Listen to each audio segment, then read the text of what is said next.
سارے علی مرتضیٰ بھی ادب کرتے ہیں جی. نفس گم کردہ می آیت جنید و بایزیدی.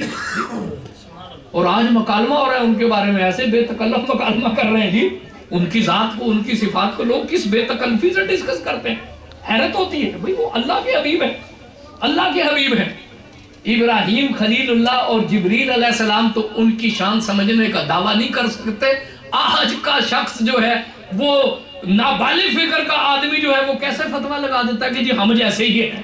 بھئی وہی اللہ کے بندے, جہاں جبریل علیہ السلام پر نہیں مارتے, جہاں ابراہیم خلیل اللہ لب کشائی نہیں کرتے, جہاں جنید و بایزید اونچا سانس نہیں لیتے, تو کس بے تکلفی سے ان کے بارے میں گفتگو کر رہا جی. ذرا سوچو تو صحیح. ادب پہلا کرینہ ہے محبت کے کرینہ. حضرت علی نے فرمایا کہ یہ رسول اللہ کا ادب ہے. انہوں نے 7 مرتبہ پھر مہربانی فرمائی, میں اس تعداد کی برابری نہیں کر سکتا. پھر سیدنا شیخ عبد القادر جیلانی ممبر پر بیٹھے جی. وہ زبان کھلی, 50 سال کی عمر میں وہ زبان کھلی. کس مجاہدے سے گزرے, کتنی عمر ہے, 50 سال کی عمر تک علم حاصل کیا اور مجاہدہ کیا. جب تک رسول اللہ نے ممبر پر نہیں بٹھایا نہیں بیٹھتے جی. کوئی ملک فتح کرنے کی جلدی نہیں, کوئی اپنا مجتہد کہلانے کی جلدی نہیں جی, کوئی عالم کہلانے کی جلدی نہیں.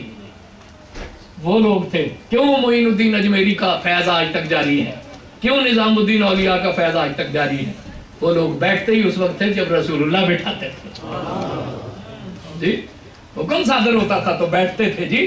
آج ہم کچے پکے کیا, آج ہم کیا لوگ ہیں واز کر رہے ہیں, ہم کیا ہے, ہمارے وازوں کی حقیقت کیا ہے, ہمارے پاس علم کیا ہے, ہمارے پاس عمل کیا ہے, تو کیا اثر ہوگا جی. ویسا ہی اثر ہوگا جیسا ہو رہا ہے, تو جو نتائج نکل رہے ہیں.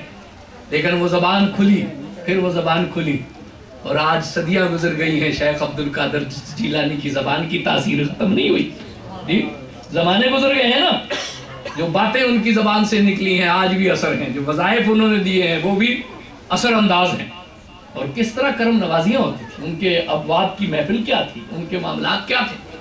اور پھر جب وہ اس طرح رسول اللہ نے فرمایا, یہ سن 521 ہجری ہے جنہیں انہیں باقاعدہ ممبر تفویض ہوا, اور ان کے شیخ ابھی سلامت ہیں. 528 ہجری میں مدرسہ نظامیہ کی پھر انہیں پرنسپل بنا دیا گیا, مدرسہ مبارک کا, المخزومیہ کا انہیں مکمل چارج دے دیا گیا.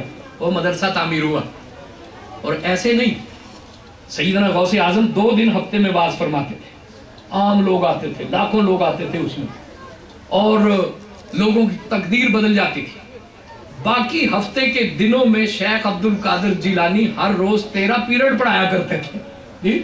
صبح بیٹھتے تھے اور عصر تک پڑھاتے تھے, طالب علموں کو پڑھاتے تھے, صرف نحو پڑھاتے تھے, فقہ پڑھاتے تھے, حدیث شریف پڑھاتے تھے. 2 دن واز کرتے تھے عوام کے سامنے, اور باقی ہفتے کے دنوں میں وہ, اور واز بھی ظہر سے عصر تک ہوتا تھا.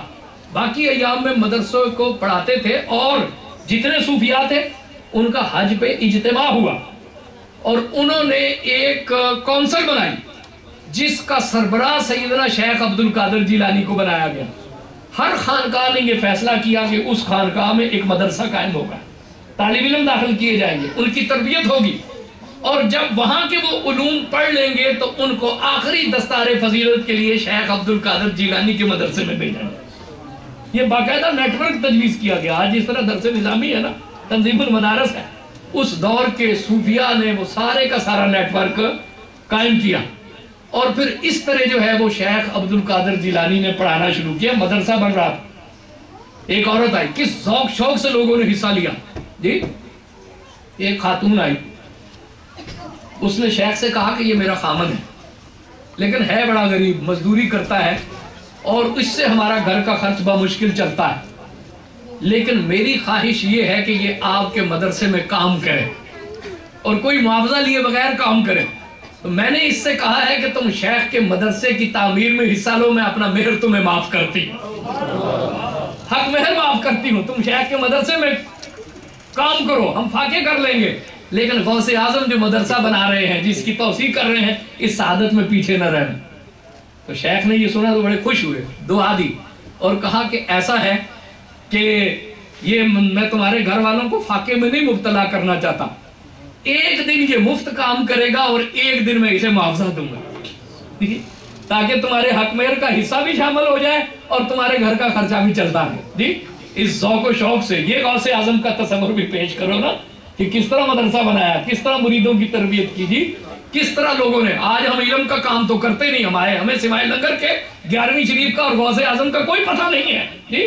غوث اعظم کی تصنیف کا پتہ نہیں، غوث اعظم کے پیریڈ پڑھانے کا پتہ نہیں، غوث اعظم کے مدرسہ بنانے کا پتہ نہیں ہے۔ اس زمانے میں یلغاریں تھی، مختلف لشکر دفاع کر رہے تھے اسلامیوں کا، مسلمانوں کی مملکتوں کا۔ کوئی تاتاریوں کو روکنے کی کوشش کر رہا تھا، کوئی ادھر صلیبیوں کو روکنے کی کوشش کر رہا تھا۔ جناب شیخ نے ایک مدرسہ بنایا تھا، اس کا نام تھا المحاربون۔ المحاربون، اس میں ان مجاہدین اسلام کے بچے پڑھتے تھے جو اسلامی سرحدوں کا دفاع کر رہے تھے اور خود بچوں کی تعلیم و تربیت نہیں کرتے تھے۔ شیخ نے ان کے بچوں کو اپنا بچہ بنایا ہوا تھا اور تربیت کرتے جی، انہیں پڑھاتے تھے اور جو دفاع کرنے والے لوگ تھے ان کی پوری مجلس شورا جناب شیخ عبد القادر جیلانی کے شاگردوں پر مشتمل تھی جی۔ ہاں جی، اور یہ ایک پورا نیٹ ورک جناب شیخ نے قائم کیا، اور کیا لطافتیں تھی، کیا معاملات تھے جی۔ جب وہ باز کرنے کھڑے ہوتے تھے تو برکتیں تھی نا خلوص کی۔ ایک دن جناب شیخ باز فرما رہے تھے، علی بن حیاتی بڑے اولیاء میں سے ہیں۔ اعلیٰ حضرت امام احمد رضا خان بریلوی نے لکھا ہے کہ جب جناب شیخ عبد القادر جیلانی کا وصال ہوا تو آپ کے بعد جو ولی منصب غوثیت پر فائز ہوئے وہ ہیں علی بن حیاتی، اور ان کے بعد سید احمد کبیر رفائی، یہ غوثیت زمان ہوئے۔ تو علی بن حیاتی آپ کی مجلس واعظ میں ہیں اور ان کی آنکھ لگ گئی۔ انہوں نے اس خواب کے عالم میں دیکھا کہ جناب رسول اللہ صلی اللہ علیہ وسلم اور خلفائے راشدین حضور غوث اعظم کی مجلس واعظ کو بابرکت بنانے کے لیے خود تشریف لائے۔ ایسا ہی ہے نا جیسے کوئی شاگرد تقریر کرے اور استاد سننے کے لیے آ جائے نا، یہ تو استاد شاگرد کی کیا مثال ہے۔ امتی دین کا تبلیغ کر رہا ہے اور رسول اللہ دیکھنے کے لیے آئے جی، رسول اللہ دیکھ رہے ہیں، ملاحظہ فرما رہے ہیں کہ میرا بیٹا میرے دین کی کس طرح خدمت کر رہا ہے۔ علی بن حیاتی کی آنکھ لگ گئی، اچانک وہ آنکھ کھلی تو دیکھا کہ جناب شیخ ممبر سے اترے ہوئے ہیں اور ان کے سامنے دو زانو کھڑے ہوئے ہیں جی، ہاتھ باندھ کے کھڑے ہوئے، ہاتھ باندھ کے ادب سے کھڑے ہوئے۔ وہ گھبرا گئے کہ شیخ ممبر سے اتر کے میرے سامنے کھڑے ہیں۔ آپ نے مسکرا کے کہا جو کچھ تم خواب میں دیکھ رہے تھے ہم آنکھوں سے۔ اللہ اکبر، سبحان اللہ، سبحان اللہ، یہ کیسے ہو سکتا ہے؟ اللہ اکبر، یا رسول اللہ، یا غوث اللہ، یہ کیسے ہو سکتا ہے کہ رسول اللہ تشریف لائے اور میں ممبر پر بیٹھا اللہ، میں ادب سے نیاز۔ یہ وہ بارگاہ ہے۔ پھر جب وہ زبانیں کھلی، جب وہ بات کھلی تو پھر صدیاں گزر گئی نا، صدیاں گزر گئی۔ صلیبیوں کی الغار کو روک دیا۔ جناب شیخ عبد القادر جیلانی کے شاگرد ہیں اس میں۔ مصر کی سلطنت جو کہ ایک رکھنے کا باعث تھی، وہ سلطنت جو علیحدہ سلطنت تھی وہ ختم ہوئی، اور وہ ایسے لوگ تھے ظالم کہ حجرہ اسود 30 سال تک بیت اللہ کے ساتھ نہیں رہا۔ حجاز بھی انہوں نے حکومت لے لی تھی جی۔ آج حجاز کی حکومت ہے نا تو لوگ کہتے ہیں کہ جی اگر اللہ ان پہ مہربان نہ ہوتا تو وہ مدینے کے حکمران کیوں بن جاتے، کعبہ کے حکمران کیوں بن جاتے۔ بھئی اللہ کے بندو 30 سال کعبے پہ اسماعیلیے بھی قابض رہے ہیں، تو اب ہم اپنا مسلک چھوڑ کے اسماعیلی ہو جائیں سارے جی، اور اس طرح قابض رہے کہ حجرہ اسود کو وہ اٹھا کر مصر لے گئے تھے جی۔ تو آپ اندازہ لگاؤ کہ کیا حجاز کی حکومت دلیل ہے؟ دلیل قرآن حدیث ہے کہ حکومت دلیل ہے جی؟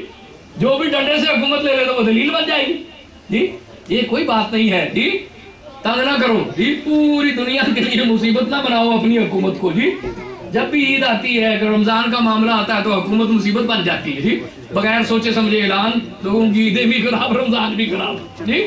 اپنی حکومت کو اسلام کی خدمت کا ذریعہ بناؤ، اسلام میں رکھنے کا سبب نہ بناؤ۔ حکومت کوئی دلیل نہیں ہے، دلیل ہے اللہ کے رسول کا دین، دلیل ہے قرآن اور حدیث۔ حکومت کا ڈنڈا کوئی دین نہیں ہے کہ جی حجاز کی حکومت ہے اور ڈنڈا ہاتھ میں ہے جی۔ ہمیں پتہ ہے، ہماری زبان نہ کھلواؤ گے حجاز کی حکومت کیسے ملی ہے جی۔ برٹش لائبریری میں تو وہ معاہدہ بھی موجود ہے جی کہ کس کس خاندان کا کیا کیا معاہدہ ہوا ہے، اور اس کے گواہوں کے نام بھی موجود ہیں، کس نے حکومت لے کر دی ہے، وہ سارا کچھ پتا ہے جی۔ اتنی نہ بڑا پاکی دامن کی حکایت، دامن کو ذرا دیکھ، ذرا بندے کبا دیکھ۔ تو وہ جناب شیخ ہیں، وقت کی نبض پہ ہاتھ رکھتے ہیں۔